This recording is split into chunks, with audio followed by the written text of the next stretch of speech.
On page 201, Achilles and Odysseus are talking, and Achilles had just told Odysseus it's really no fun being dead. All right, tell me, what news of the prince, my son? Did he come after me to make a name in battle? Or could it be he did not? Do you know if rank and honor still belong to Peleus in the towns of the Myrmidons? Or now maybe Hellas and Pythia spurn him, seeing old age fetters him hand and foot? I cannot help him under the sun's rays, cannot be that man I was on Troy's wide seaboard in those days, when I made bastion for the Argives and put an army's best men in the dust.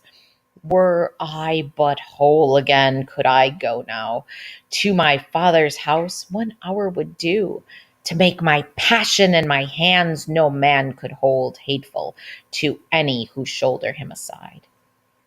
Now, when he paused, I answered, of all that, of Peleus's life, that is, I know nothing. But happily I can tell you the whole story of Neoptolemus, no, Neoptolemus, as you require. In my own ship I brought him out from Scyros to join the Achaeans under arms. I can tell you in every council before Troy thereafter, your son spoke first and always to the point. No one but Nestor and I could out debate him. And when we formed again the Trojan line, he never hung back in the mass, but ranged far forward of his troops. No man could touch him for gallantry. Aye, scores went down before him in hard fights man to man. I shall not tell all about each, nor name them all, the long roster of enemies he put out of action, taking the shock of charges on the Argives. But what a champion his lance ran through in Eurypylus, the son of Telephus. Cetaeans and throngs around that captain also died, all because of Priam's gifts had won his mother to send the lad to battle. And I thought Memnon alone in splendor ever outshone him. So Odysseus is able to tell Achilles some things about his son. But one fact more. While our picked Argive crew still rode that hollow horse Epeius built, and when the whole thing lay with me to open the trapdoor of the ambuscade or not, at that point our Danaan lords and soldiers wiped their eyes and their knees began to quake. All but Neoptolemus. I never saw his tan cheek change color or his hand brush one tear away. Rather, he prayed me hand on hilt to sortie, and he gripped his tough spear bent on havoc for the Trojans. So he was a brave kid. And when we had pierced and sacked Priam's tall city, he loaded his choice plunder and embarked with no scar on him. Not a spear had grazed him, nor the sword's edge in close work. Common wounds one gets in war. Ares in his mad fits knows no favorites. But I said no more, for he had gone off striding in the field of Asphodel, the ghost of our great runner Achilles Achides, glorying in what I told him of his son. Now other souls of mournful dead stood by, each with his troubled questioning, but one remained alone apart, the son of Telamon. Ajax it was, the great shade, burning still, because I had won favor on the beachhead in rivalry over Achilles' arms. The lady Thetis, mother of Achilles, laid out for us the dead man's battle gear, and Trojan children with Athena named the Danaan fittest to own them. Would God I had not borne the palm that day, for earth took Ajax then to hold forever the handsomest and in all feats of war, noblest of the Danaans after Achilles. Gently, therefore, I called across to him. Ajax, dear son of royal Telamon, you would not then forget even in death your fury with me over those accursed calamitous arms. And so they were, a bane sent by the gods upon the Argive host. For when you died by your own hand, we lost a tower, formidable in war.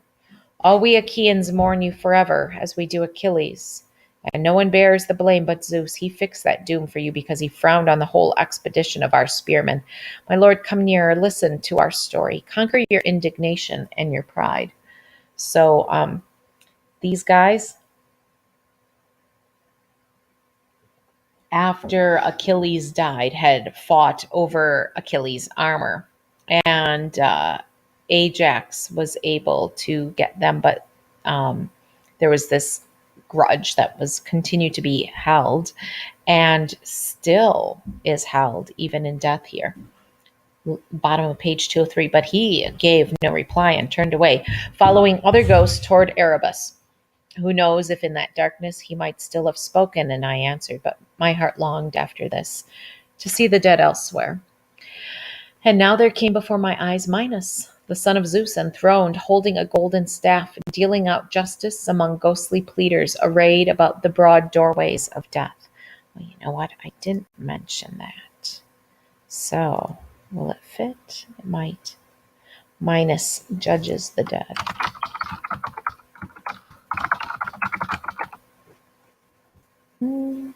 It might be getting too much to fit on one slide. And pull that up a little bit. Okay, you can kind of see it. Page 204. And then I glimpsed Orion, the huge hunter, gripping his club studded with bronze, unbreakable, with wild beasts he had overpowered in life on lonely mountainsides, now brought to bay on fields of asphodel. And I saw Tityus, the son of Gaia, lying abandoned over 9 square rods of plain. He's a titan, so he's huge. Vultures hunched above him, left and right, rifling his belly, stabbed into the liver, and he could never push them off. This hulk had once committed rape of Zeus's mistress Leto in her glory when she crossed the open grass of Panopeus toward Pytho. Then I saw Tantalus put to the torture. In a cool pond he stood, lapped round by water clear to the chin. And being athirst, he burned to slake his dry weasand with drink, though drink he would not ever again. For when the old man put his lips down to the sheet of water, it vanished round his feet, gulped underground, and black mud baked there in a wind from hell. Boughs, too, drooped low above him, big with fruit, pear trees, pomegranates, brilliant apples, luscious figs, and olives ripe and dark. But if he stretched his hand for one, the wind under the dark sky tossed the bough beyond him. Then Sisyphus in torment I beheld, being roused about to a tremendous boulder, leaning with both hands braced and legs driving, he heaved it toward a height and almost over, but then a power spun him round and sent the cruel boulder bounding again to the plain, whereon the man bent down again to toil, dripping sweat, and the dust rose overhead. Next, I saw manifest the power of Heracles, or Hercules. A phantom this, for he himself has gone feasting amid the gods, reclining soft with Hebe of the ravishing pale ankles. So Hercules is up with the gods, but he ends up being a phantom still in Hades, like he's split bipolar or something. But in my vision, all the dead around him cried like affrighted birds. Like night itself, he loomed with naked bow and nocked arrow, and glances terrible as continual archery.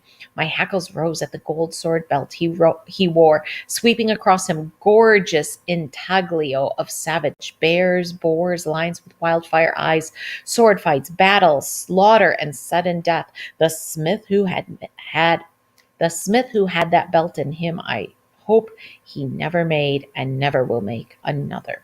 So Hercules has this belt with all these engravings on, and it's kind of fearsome for Odysseus, who you can see has not scared very easily through all this.